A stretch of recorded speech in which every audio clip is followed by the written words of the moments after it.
interessa porque a corrupção persiste. O debut não é não, ali é do passado. Não existe isso, a administração é continuidade. A responsabilidade do debut se dá em continuidade, ela persiste. E a omissão perdura. Nós temos, nesse caso do Muribeca, 7, 8 anos para isso aí, ninguém resolve. Estão tentando resolver com construções jurídicas, com construções processuais de responsabilidade. Por isso que eu digo, a sentença ela é perfeita, ela não procurou minimizar uma responsabilidade só pela disposição, ela não avisou os contratos de seguro no meio, o tipo de aposta que fez e unificou a justiça. Essa é a questão, que é o resumo que eu faço, até por causa do tempo. Outras coisas interessantes, eu não vou fazer a leitura, mas nessa ACP tem um trabalho que resultou intitulado Diretrizes para a Solução dos Problemas Relacionados aos Prédios em Alvenaria Resistente, na região metropolitana do Recife, que mostra tudo isso, esses índices de execução. Tanto, já pela adoção da política pública, que ela adotou um tipo de projeto que não tinha uma confiabilidade, na execução dele mesmo. Um outro ponto também, que merece relevo nesse momento aqui,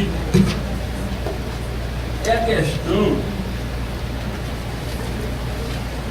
do caso concreto, quando se alega de início a legitimidade ativa do Ministério Público. Eu não faria uma preliminar desse nunca, eu sou do Ministério Público, mas eu não faria. Nós estamos no dia dos casos. Claro, é evidente que a atuação do Ministério Público, primeiro eu vou ganhar a vida, a integridade física. Não existe na Constituição brasileira nenhum bem maior nisso que a vida. Onde é que o Ministério Público não atua nisso? Quando ele está mandando reparar imóveis, colocar, está dizendo o imóvel aqui na cabeça da pessoa, tem que fazer. É o primeiro ponto numa linguagem simples. O segundo ponto também é a questão do direito individual homogêneo. O Superior Tribunal de Justiça está cheio de jurisprudência, o Supremo Tribunal Federal, que nas questões que revelam a relevância social do chefe que é legítimo, tem direito de dar aquilo. Esse tribunal está repleto disso. Isso é uma questão que não se discute mais. A moradia está no artigo 5º da Constituição Federal como um dos pilares de garantia da dignidade humana. Existe uma relevância social maior do que isso. São dois pontos para mim, eu nem discuto. E eu nem concluiria isso também não preliminar, diante dessa jurisprudência, desse entendimento indiscutível. Um outro ponto também, estou seguindo aqui, que foram vários também, pincelando na verdade, que me chama a atenção, é a questão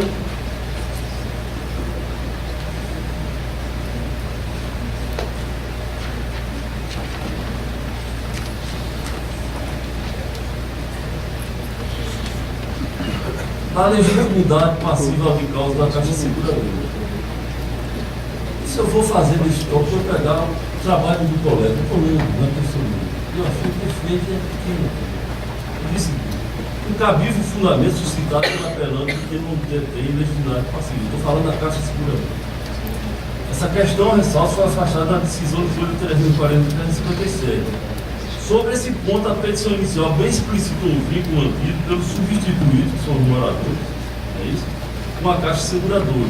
E ela diz: os substituídos mutuários e segurados adquiriram seus imóveis pelo instrumento particular de compra e venda de unidade isolada e multa com obrigação hipotecária, carta de crédito individual, FGTS, junto à Caixa Econômica Federal.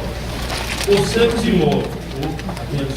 sermos imóveis, construídos e comprados através de financiamentos oferecidos pela Caixa Econômica, por quem ela recebeu, por muitos casos, vários substituídos aderiram compulsoriamente os termos da Polícia Seguro Habitacional compressivo para operações de financiamento com recurso do FGTS, o qual foi processado pela Caixa Econômica Federal, passando a contar com a cobertura do seguro habitacional automaticamente contratado junto à Caixa Seguradora.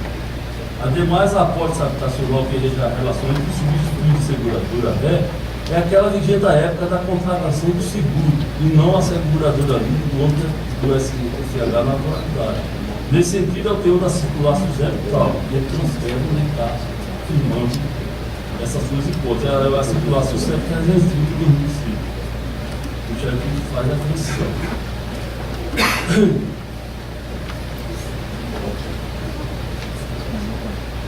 Então, o que foi que o Michel fez? Ele fez essa distinção que o Luiz fez.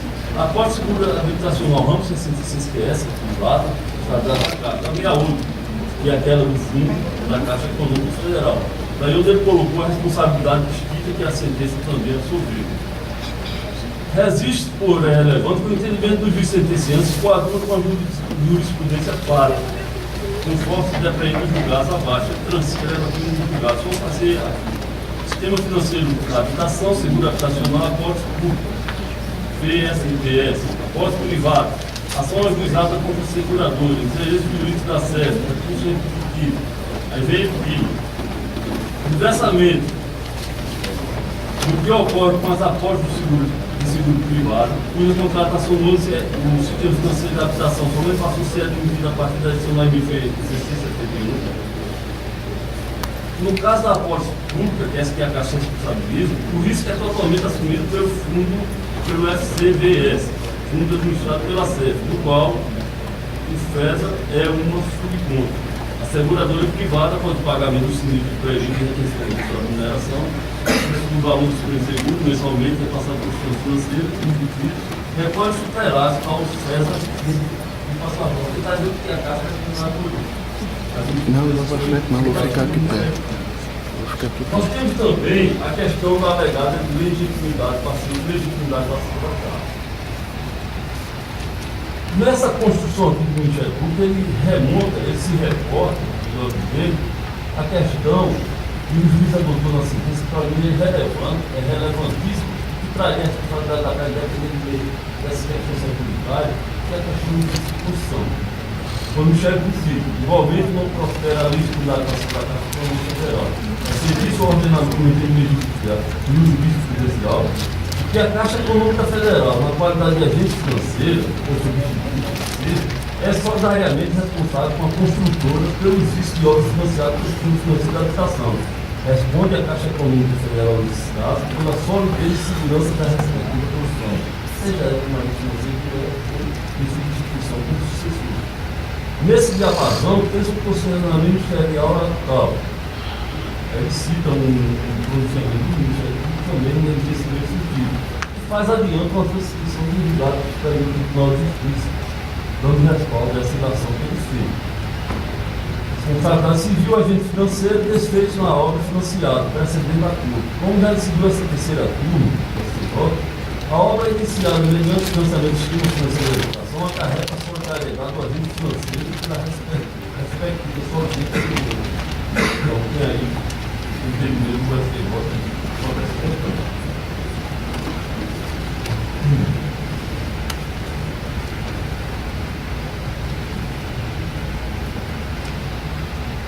Outra questão também que a Caixa alegou e as apelantes alegaram é a questão daquelas pessoas que tinham seus contratos encerrados, que estavam fora dessa questão do seguro, até que saíram fora do seguro.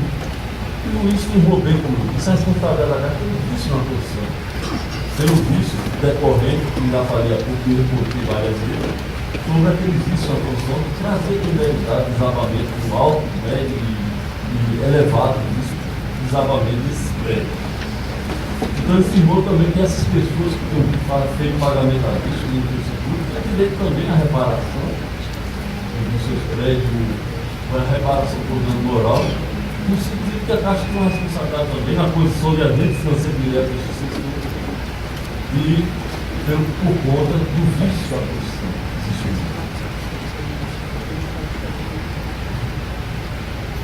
Bom, outra questão também que é interessante, que foi colocada, pincelando um pouquinho, é a questão relacionada, que a Caixa levanta, a Caixa Seguradora, a Caixa Econômica, da inexistência de controle passivo necessário com a construtora. A Caixa alegou que a construtora poderia estar com o controle passivo da lei. Eu fui professor de direito civil e ensinei a parte da obrigação. A obrigação solidária é garantia ao credor. O credor escolhe. Como ela é garantia? Ela dá o patrimônio de várias pessoas para que os credores façam o seu crédito.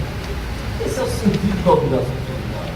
Se Se o credor escolhe a taxa, o maior que sobe o seu crédito, a sua pretensão de ser satisfeita, abre a caixa, lá da sua relação interna da obrigação de qualidade, ir lá e liquidar com a construtora. Ou fazer a extensão da lei para que isso houvesse, vamos dizer assim, a composição já dentro dessa própria linha.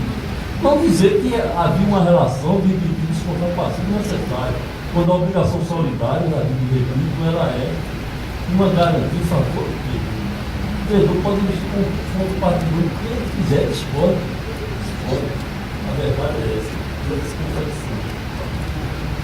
Da não incidência da prescrição e da aplicabilidade do Código de Defesa do Consumidor, quando são casos que são retratados aqui. Com efeito, o caso de juros trata de limite da relação de consumo, porque de um lado ao fornecedor do produto e prestação de serviço e outra aquisição do produto e serviço como particular. Aplicado pelo Código de Consumidor, inclusive os contratos de lucro ou do setor financeiro de habitação. A grande questão que se levanta aqui pelo fundo de consumidor, a minha parecer para a sequência, esse estudo do Código de Consumidor existe dizendo que quando é vício na produção, e se trata de prestação de continuado, o Código de Consumidor sabe. Mas que nesse contrato de prestação de continuado, o Michel fez uma parte disso aqui, mas também o Código de Consumidor por pode ser visto em condições de se tratar de prestação de trato sucessivo. Citando os livros, inclusive, dentro do ambiente de trabalho que o Michel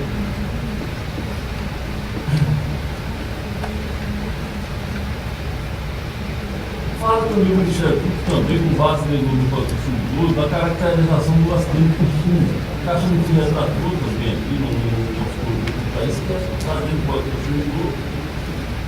Com base no artigo 12 do Código de Consumidor, o Ministério faz toda uma abordagem de saída, desse acidente de consumo e reflexo dele, e conclui irretocável o fundamento lançado pelo MM jurídico sentenciando.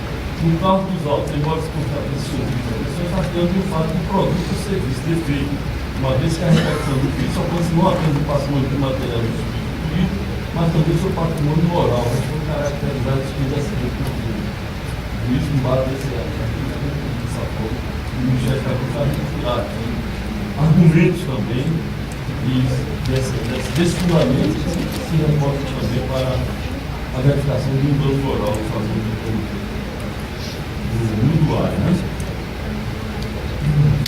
Bom, o Ministério também, eu já falei isso há pouco, mas essa cobertura securitária para desconstruir a responsabilidade financeira. O Ministério Público, nesse ponto aqui, ele faz uma abordagem da cláusula 5 para dizer dessa responsabilidade seguradora. Quando ele diz nos 5.2.1, estão cobertos por essas condições, todo o risco que possa afetar o acidente seguro ocasionando desmoronamento total, desmoronamento parcial, sem impedir a destruição ou desabamento de paredes, vigas ou outros elementos estruturais, nas bases do serviço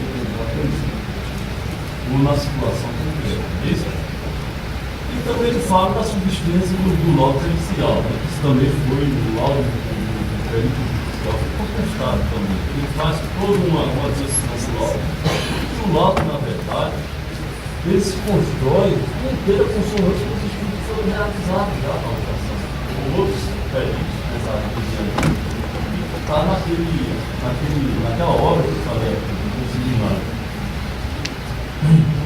Só para chamar a atenção, porque não vou ver, até pelo tempo que eu quero fazer uma alegação, chama a atenção esse outro ponto simples do perito oficial. Concepção equivocada do projeto estrutural, com o uso de elementos apropriados de alvenaria e de vedação, obras em concreto, mediante 39 centímetros, por 19 centímetros, vezes 9 centímetros, desempenhando função estrutural, alvenaria existente, ausência de cinto de amarração no respaldo da laje, internamente inexistência de pontas velhas nos obras faltando toda a deficiência estrutural do período social. Outra coisa interessante, que eu vou sair desse ponto, é que eu, verificando o trabalho do Ministério Federal da Ciência Pública, a perícia que foi feita lá, ela constatou que as caixas são vazias, a água passa para trás. Tinha algumas que eles faziam aterro com areia, eles não estavam aterro nenhum. Então você tinha uma caixa aberta e água. elemento tributário. Uma coisa que não é feita com concreto, não vai ter nenhum problema, não vai causar nenhum problema desse tipo. Como é que está a relação com o morador de uma brasileira?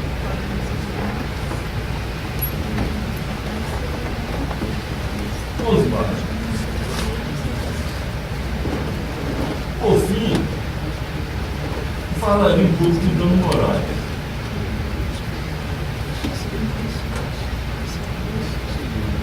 Não tenho nenhuma dúvida, nenhum caso passou pelo Ministério com base para o dano moral como isso. Eu digo o seguinte, é um dos casos que eu vi, que fez pensar também são os dano moral que repercutem no preço. Eles não censuram o preço, eles contribuem para a tese. O dano moral não é uma angústia das pessoas. De um caso que não se resolve, e que se tenta resolver empurrando através do controle judiciário, usando o processo como uma forma de não assumir o dever ou a obrigação do poder público. Eu encerro falar com o Ministério, mas que as questões jurídicas, processuais, importa que a Caixa Econômica e o poder público, o Estado brasileiro, nas suas várias dimensões federativas, ele assuma isso. Ele conclui isso como se fizer com todas as questões que envolvem o administrado. Quando só se paga no hospital, quando se quer ganhar firma qualquer. Não dá para se ganhar firma com essa questão de família. As pessoas têm que ter responsabilidade. Já caiu, vítima fatal já existiu. E continua essa coisa. Nós temos que ver mais mortes para que o poder ter votos próprios. O judiciário faz a parte dele, mas não está resolvido aqui.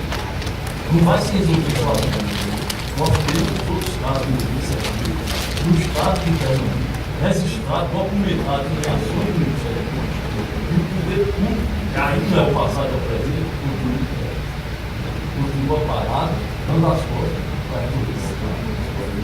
Então, não serve para falar sobre isso. Duas breves questões de fato.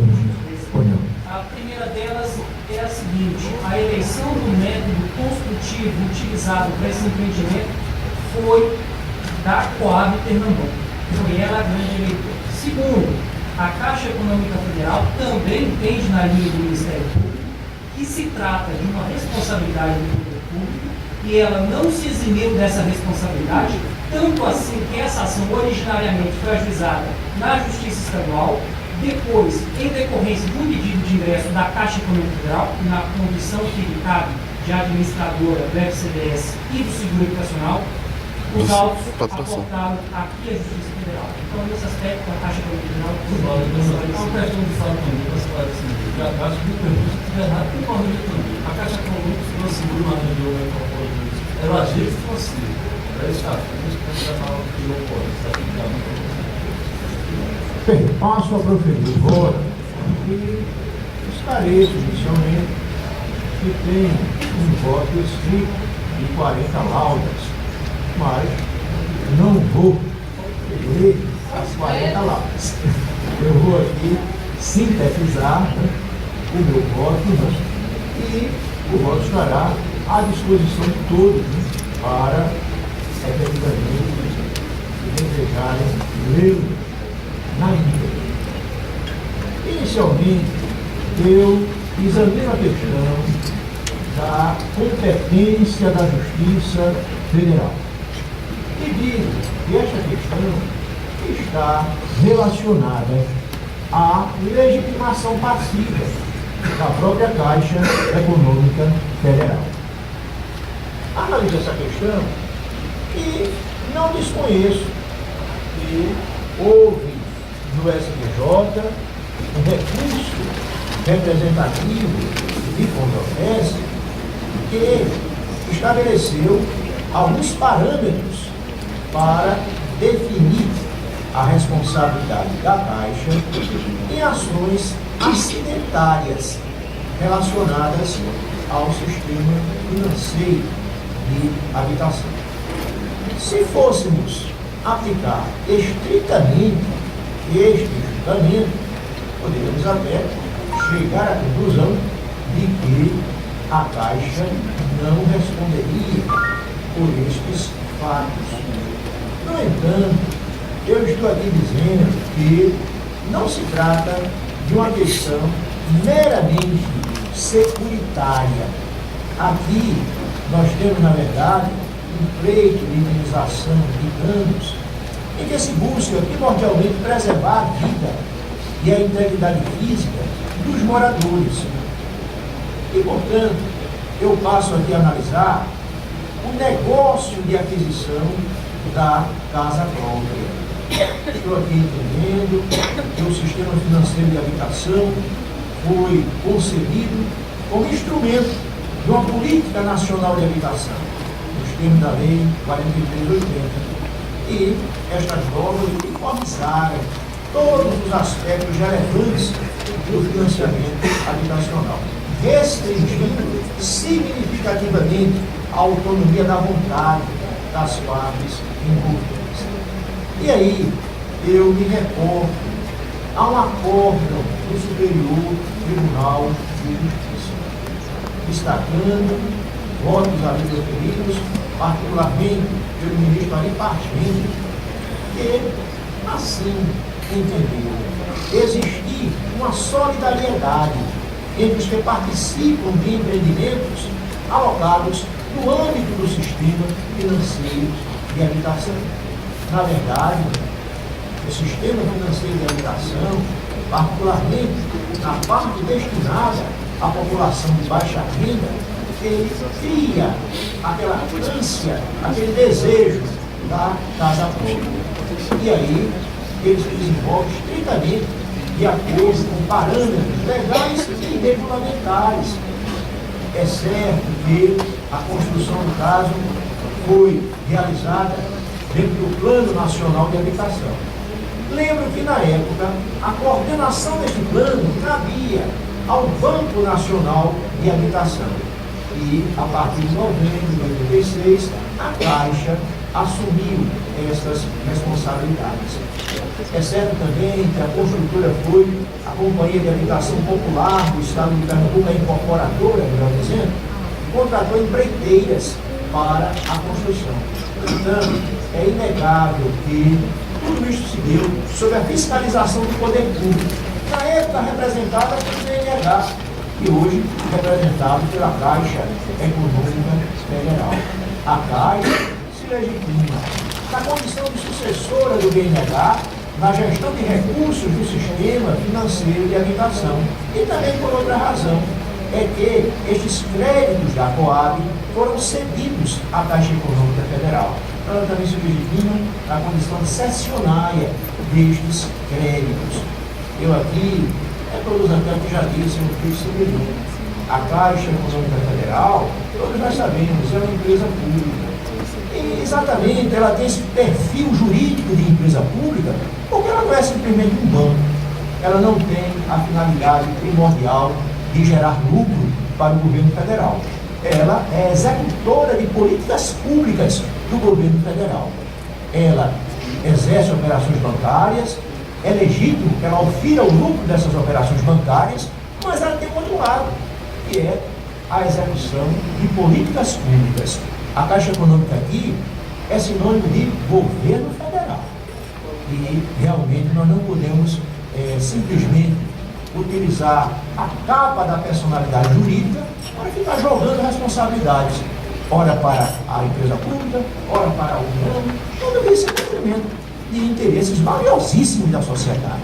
Eu digo aqui que é preciso que o governo federal se aperceba disto e, efetivamente, tome providência para resolver problemas desta natureza. Então, falo sobre o cabimento da ação civil pública. Legalmente.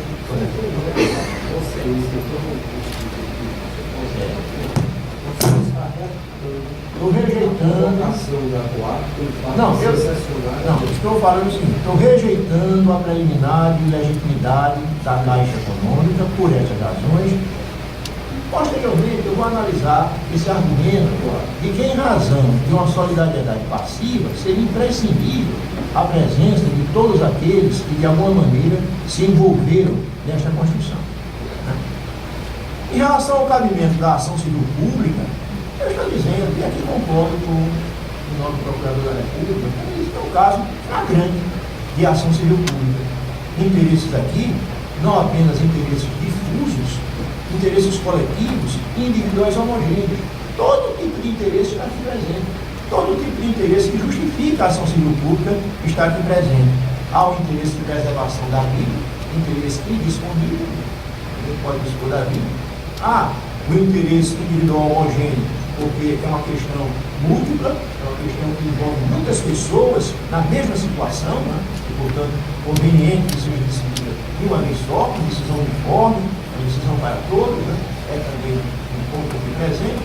E há também a tutela de um direito fundamental, direito à moradia. Então, a Constituição Federal claramente tem lá. Acabei esquecendo. Sexto, né? A moradia. Falei com o Marcelo para trazer um traço. O direito à moradia. E, na verdade, a Constituição não acrescentou isso aleatoriamente. Acrescentou porque existem convenções internacionais firmadas pelo Brasil que consagram o direito à moradia como direito fundamental. Foi por isso que isso é incluído no nosso direito constitucional. Né? E nada mais direito fundamental do que a moradia. Né? E a moradia é a base de tudo. Né? É muito difícil, a não ser aqueles que têm um estilo de vida assim, muito próprio, muito peculiar, né? A opção pela rua como moradia. Né? Existe, mas ele tem uma concepção de vida que não é a de 99% das pessoas. Né? Então, na verdade, né, a moradia é essa direito fundamental. E o Ministério Público está defendendo o direito fundamental à moradia. Então, por isso estou aqui defendendo o cabimento da ação civil pública e também da legitimação ativa do Ministério Público para apreciar esta questão, para trazer ao Judiciário esta questão. Também estou defendendo a legitimação passiva da Caixa Seguradora, entendendo que as diferentes empresas seguradoras que figuraram neste negócio podem ser chamadas à responsabilidade. Aqui estão sendo suscitados vícios de construção. Então, quem em algum momento figurou como segurador é responsável pela possível indenização desses vícios de construção. E então, se a Caixa for chamada, ela efetivamente tem legitimidade. Agora, claro, que poderiam existir outros legitimados passivos. Mas o procurador não disse. E é solidariedade passiva. Então o credor preferiu acionar este daqui. Não é a eventual existência de outros, né, que vai afastar a legitimidade destes, nem vai acarretar nulidade deste processo. Também afasto alegações de dispendência, né, em relação a ações individuais, base na conhecida posição legal, doutrinária, jurisprudencial de inexistência de dispendência em situações desta natureza. Em suma, eu entendo que a responsabilidade da Caixa Seguradora, em razão das características do contrato misto que se verifica no caso. Na verdade, nós temos aqui elementos de diversos contratos que se conjugam para o negócio da aquisição da casa própria. Realmente é uma situação em que o poder público ele traz a boa-fé dos possíveis adquirentes desses imóveis. E aí deve haver essa responsabilidade solidária, é o que estou entendendo aqui no meu voto. Estou entendendo, inclusive, que é cabível no caso o reexame necessário, se tratando das características da ação civil pública. Em relação ao agravo retido, e a impugnação ao valor dos honorários periciais, eu estou entendendo que não procede a resignação, foi uma perícia ampla, complexa, e, portanto, né, os honorários, R$52.000, coisas desse tipo, foram adequadamente arbitrados, R$4.000 para cada um dos jogos, que pareceram adequadamente arbitrados. Em relação à prescrição, eu estou aqui entendendo que não se aplica a prescrição específica das ações securitárias aqui. Estou, inclusive, invocando decisões do Superior Tribunal de Justiça neste sentido, entendendo pela inaplicabilidade dessa prescrição de 1 ano, para ações deste tipo, ações desta natureza. E, por outro lado, o termo inicial dessa prescrição realmente é difícil de precisar, porque é muito difícil identificar em que momento preciso surgiram a evidência desses vícios em construção. Realmente, né, não é muito fácil determinar que isso aconteça. Né? Por isso, né, eu estou rejeitando essa alegação de prescrição. Menciono também a questão da finalidade social do SFH e a influência disso na interpretação dos contratos. Né? Então, faço aqui amplas considerações em torno deste tema, em torno desta matéria. Né? Volto a analisar o interesse social em relação ao seguro habitacional do SFH e a cobertura de danos físicos provenientes de vícios de construção, de modo que, ainda que houvesse alguma referência à ineficácia da restrição da cobertura contra esses danos físicos, ela deveria ser desconsiderada em homenagem à boa-fé e à finalidade deste seguro no âmbito do sistema financeiro de habitação. Então, estou aqui afastando esta questão. Passei a analisar, e aí tem um ponto aqui em que eu estou entendendo que a Caixa e a Caixa Seguradora têm razão, que é referente à multa decendial. Em relação à multa decendial, na verdade, né, por força, né, da apólice vigente, esta multa decendial já havia sido afastada. Né? Então, eu estou aqui entendendo que não seria viável a multa decendial, que deixou de ser prevista nas apólices do SFH a partir de 1995, com base na circular social. E aí, nós tínhamos que aplicar essa nova regulamentação, porque a multa decendial realmente resultaria no não cumprimento dessas obrigações em determinado prazo, a partir do momento em que esses vícios se evidenciaram. E quando esses vícios se evidenciaram, já não havia esta transição. Então, por isso, né, eu estou aqui afastando essa chamada multa decendial, né, que me parece que não é bem-vinda. Analiso a questão da alvenaria estrutural e aqui concordo com a perícia, quando claramente demonstrou que a técnica preconizada para esse tipo de construção não foi respeitada. Inclusive, né, a utilização estrutural de tijolos, blocos com menos de 140 de largura, que seriam próprios para a alvenaria de redação, o não revestimento da alvenaria do embasamento, o não aterramento dos embasamentos, a eliminação de elementos de combate aos esforços de tração. Então, há aqui uma ampla análise da perícia, né, mostrando que, efetivamente, né, não foram observados os critérios técnicos para a construção desses prédios. Não é à toa que o Recife vive esse drama, né, da ameaça de desabamento de diversos prédios, ameaça já concretizada em alguns casos. Não é à toa, é porque realmente fizeram mal, construíram de forma irresponsável. Então, não é à toa, não é em razão de eventuais modificações que tenham sido feitas pelos proprietários, elas podem até ter acelerado isso de alguma maneira, tem contribuído, mas, né, não é o fator primordial para esse desabamento. Isso aqui está amplamente comprovado. É exatamente por isso que a questão envolve a necessidade de atuação do poder público, porque é algo generalizado, né, e que requer uma atuação, portanto, da administração pública, do poder público. Realmente a perícia constatou em todos os blocos o risco de desabamento. E eu não sou engenheiro, não tenho conhecimento técnico para dizer que a perícia está errada. Está aqui uma prova técnica. Quem sou eu para dizer que isso está errado? Né? Seria extrema responsabilidade de qualquer jurista, né? Dizer que o engenheiro está dizendo que o imóvel vai cair, mas não, cai não, pode ficar lá. Né? Eu assumo responsabilidade. Né? Então, seria uma extrema irresponsabilidade de quem quer que fizesse isso, não tem ninguém que faça isso. Né? Então eu estou aqui, realmente, né, analisando a prova pericial, ela evidenciou a existência do risco, né? Estou aqui, portanto, entendendo que os danos morais também se fizeram presente, o CLT falou muito bem, né? Então agora persiste.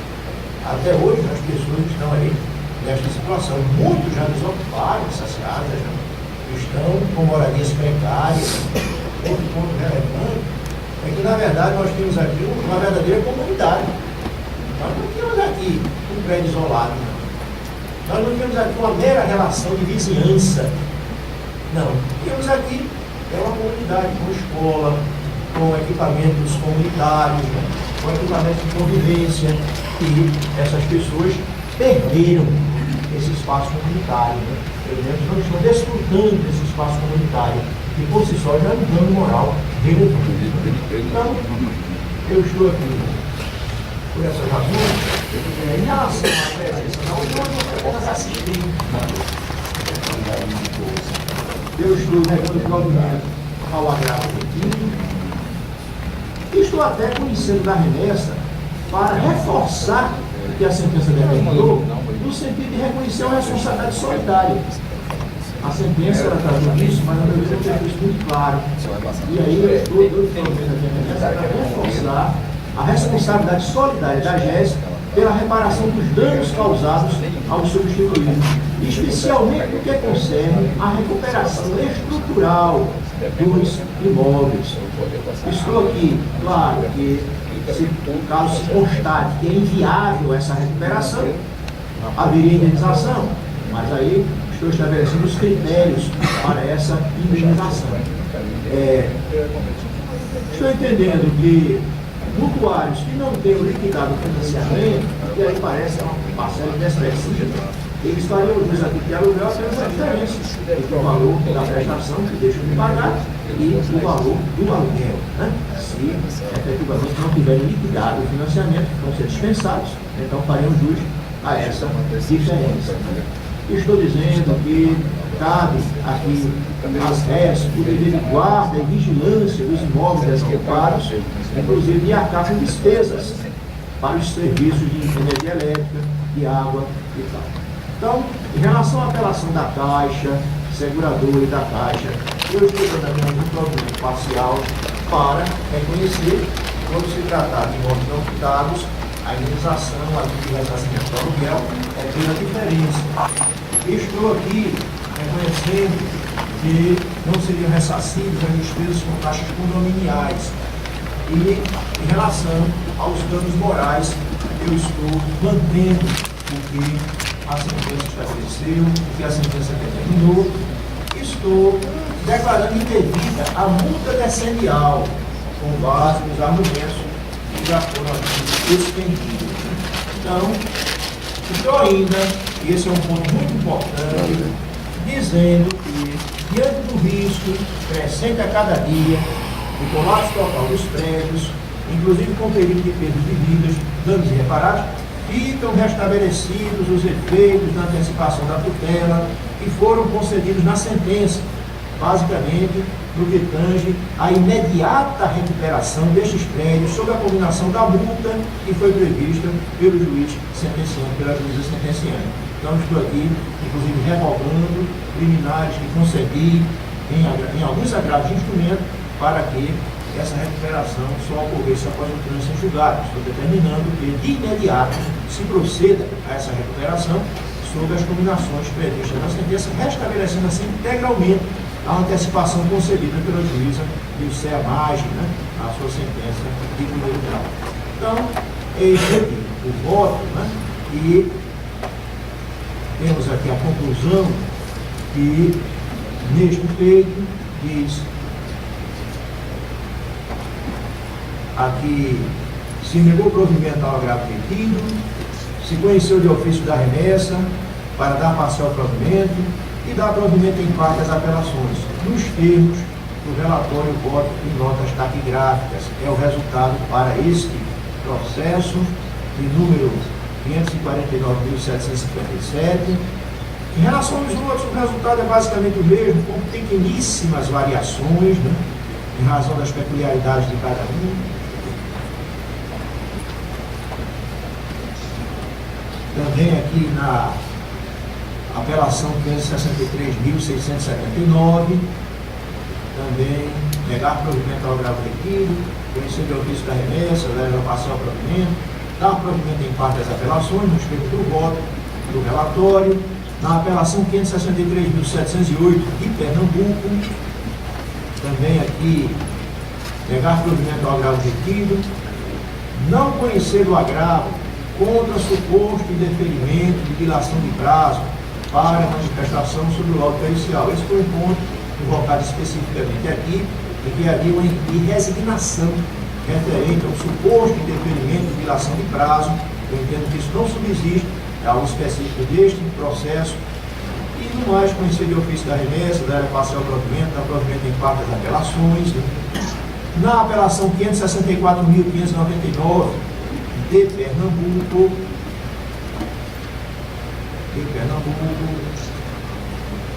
também aqui, negar provimento aos agravos requeridos, conhecer de ofício da remessa,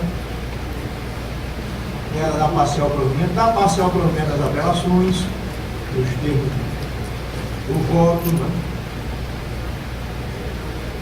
E, finalmente, aqui, na apelação 565.360, também estou aqui, conhecendo de ofício da remessa, da parcial provimento, conhecer em parte da apelação da Caixa, seguradora, integralmente das apelações da Caixa, e aqui da empresa Perparte,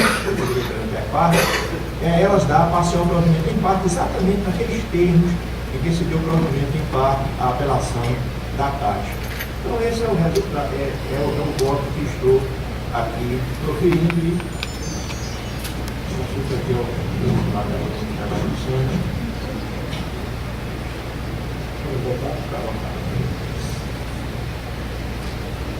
Realmente, esse conjunto do IBECA foi executado há anos pelo poder público, como bem disse o Ministério Público, o poder público, o PNH, através da COAB, muito bem, e depois foram substituídos pelo Caixa. De início, me impressionava a tese levantada pela Caixa Seguradora e pela Caixa Econômica, no sentido de que a sentença seria nula, porque não havia sido chamada a integrar livre a Coab, a Perpar e a sua consultora. Mas depois eu me convenci realmente de que havia uma obrigação solidária. E se tratava de uma obrigação solidária, realmente o credor poderia, vamos dizer, escolher a quem cobrar. Foi o que aconteceu. No caso aí, o Ministério Público, autor das ações civis públicas, preferiu movê-las contra diretamente a Caixa Seguradora e a Caixa Econômica, deixando, vamos dizer, de lado a antiga Coab, sua sucessora, e a construtora. Certamente porque estava convencido de que essa solidariedade lhe dava, vamos dizer, o direito de escolher contra quem litigar, ficando depois para serem feitas as devidas compensações através de ação regressiva, né? Contra esses que não foram chamados.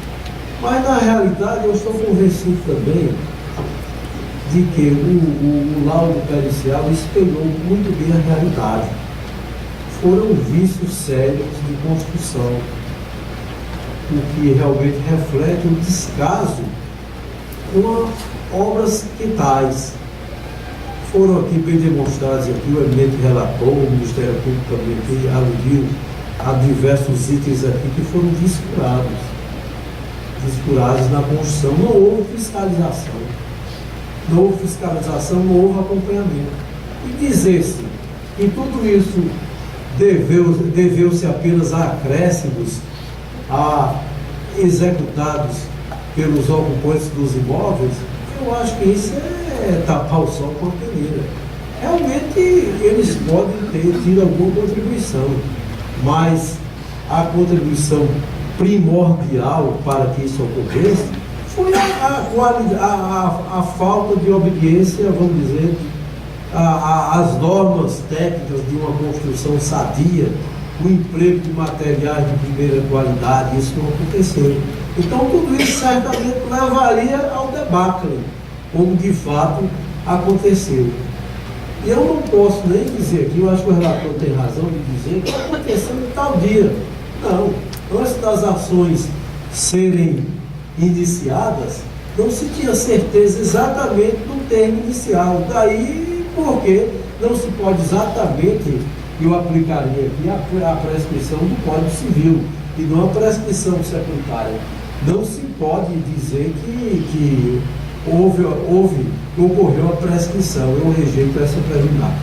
E na realidade foram bem direcionadas as ações contra a sucessora do BNH e contra uma das responsáveis solidárias e contra as duas das responsáveis solidárias pela construção, que são a Caixa Seguradora e a Caixa Econômica Federal. O que me havia impressionado aqui era a questão da multa descendial, e realmente o relator aplicou bem aqui, vamos dizer, o direito, e excluiu essa multa, entendendo que com a revogação dessa norma, que era de inclusão obrigatória das apólices, desapareceu essa obrigação de pagar multa descendial. E também outra questão era a questão do valor do dano moral. Dano moral realmente ocorreu e está a ocorrer, pois ainda as consequências estão aqui presentes. E é preciso de uma solução urgente. Então, os danos morais merecem, vamos dizer, ser cobrados. Não naquele montante que foi estabelecido, mas no montante que tecnicamente foi aqui estabelecido pelo relator. Em critérios técnicos, ele diminuiu de R$ 4.800 para R$ 3.600. Então, por tudo isso, eu concordo inteiramente com o voto do eminente relator, cujo dispositivo eu li aqui, e as suas implicações em relação aos dois réus e em relação aos demais, eu li aqui e estou concordando inteiramente, ressaltando principalmente a exclusão da multa descendial e o rebaixamento dos danos morais. Agora, também isto não se pode deixar que fique à mercê das delongas do processo judicial. Por isso, também concordo inteiramente com a solução dada aqui pelo eminente relator, no sentido de restaurar a antecipação do tutela, para que essas recuperações se façam imediatamente. Por isso, eu cumprimentando o eminente relator pelo seu lapidar voto, eu concordo inteiramente com ele. Nada tenho a destoar.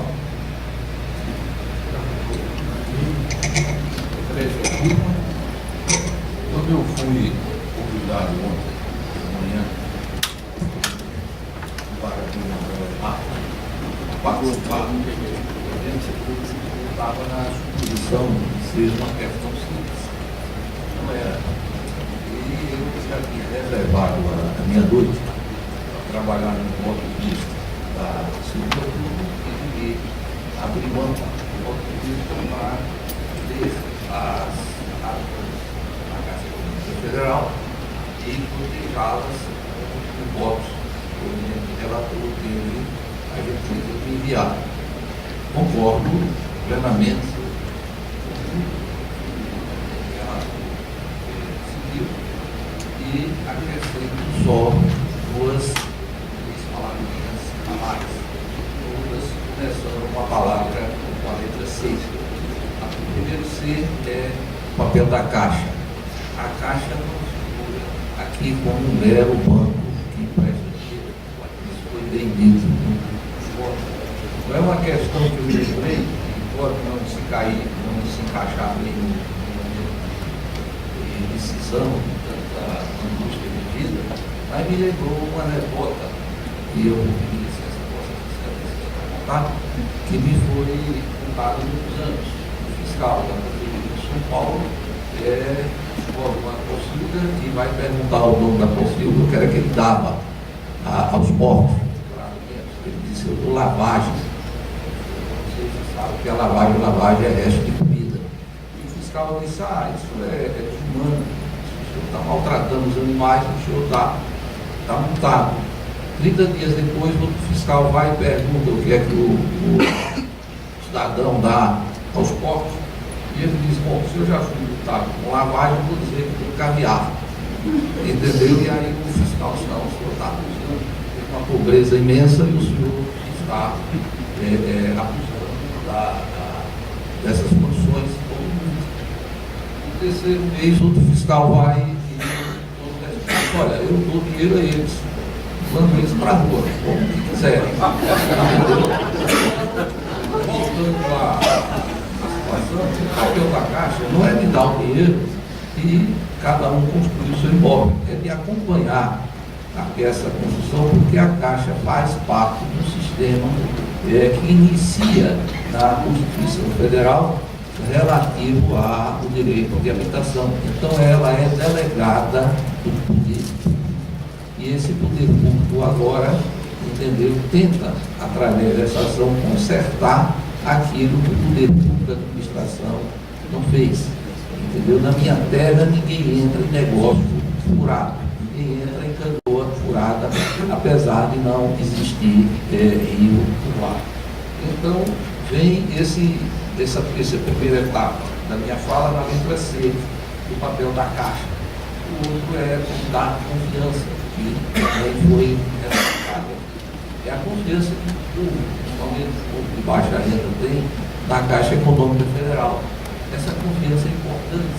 Eu fui juiz do interior lá no estado de Sergipe, juiz de regiões pobres, e muitas vezes nas ações de alimentos, a gente perguntava à credora: quanto é que a senhora propõe de alimentos semanalmente ou mensalmente? E ela dizia assim: deixa eu fixar a hora. Entendeu? É a confiança da parte do papel judiciário. E essa confiança é a confiança do usuário do papel da Caixa. Então, se a Caixa participa do negócio e esse negócio está defeituoso, é responsabilidade sua indenizar e recompor a cada um aquilo que cada um perdeu.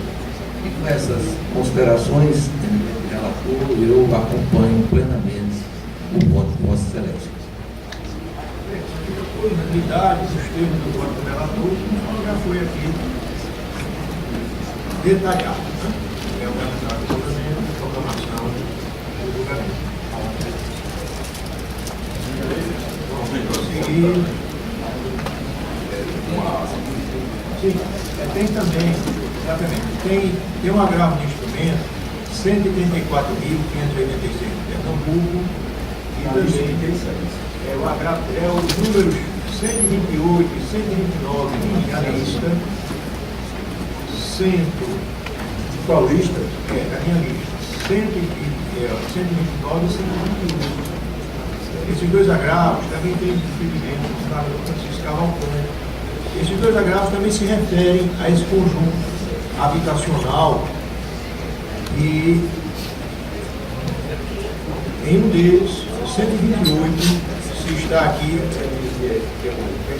havendo a insurgência contra...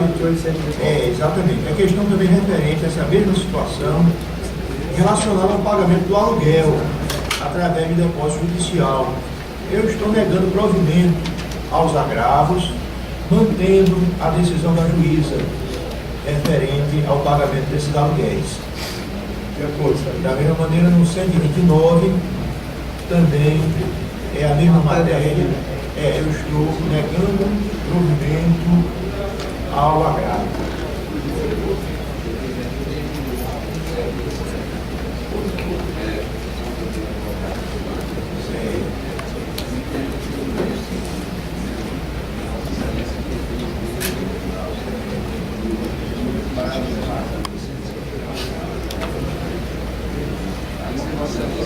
127, né?